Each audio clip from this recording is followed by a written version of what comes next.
Lorsqu'elle a enfin visionné la vieille cassette vidéo poussiéreuse, elle a découvert le plus grand secret de son père. Victoria avait donné naissance à une petite fille.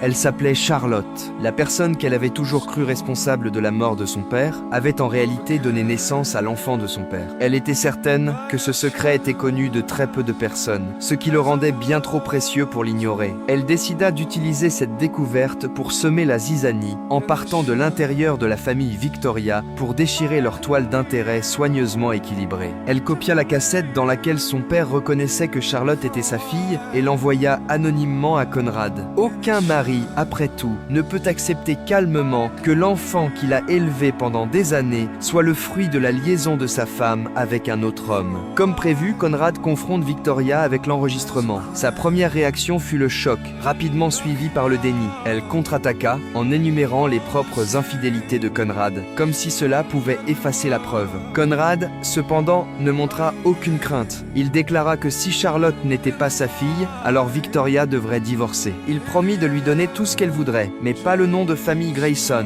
Pour elle, ce n'était rien de plus qu'eux qui payaient le prix de leur choix passé. Ils étaient visiblement impatients de se déchirer mutuellement, et elle écoutait avec satisfaction les mises à jour rapportées par une amie, confirmant que Conrad avait désormais le dessus. Conrad présenta deux options à Victoria. La première était de préparer un accord financier pour éviter un procès. La seconde était d'aller en justice, où tout le monde apprendrait exactement ce qu'elle avait fait. Elle était sincèrement curieuse de savoir quelle voie Victoria choisirait, car l'une comme l'autre la laisserait perdante. Elle était ravie de voir à quel point ce plan, qui consistait à laisser les autres faire le sale travail à sa place, avait parfaitement fonctionné. La seule personne vraiment blessée par tout cela était Charlotte, sa demi-sœur. Elle a été abandonnée sans préavis par l'homme qu'elle croyait être son père. Malgré cela, personne n'allait adoucir sa détermination. Ni Charlotte, et certainement pas son fiancé. À l'heure qu'il était, son fiancé apprendrait très probablement que Charlotte n'était pas réellement sa sœur biologique. Ce à quoi elle ne s'attendait pas, c'est que Victoria cache la vérité et lui serve une version déformée des événements. Elle prétendit avoir été violée. En écoutant son fiancé raconter ce qu'on lui avait dit, il devint clair que Victoria n'avait pas l'intention de céder tranquillement. Cela signifiait que son plan de secours devait se dérouler comme prévu. Elle épouserait son fiancé,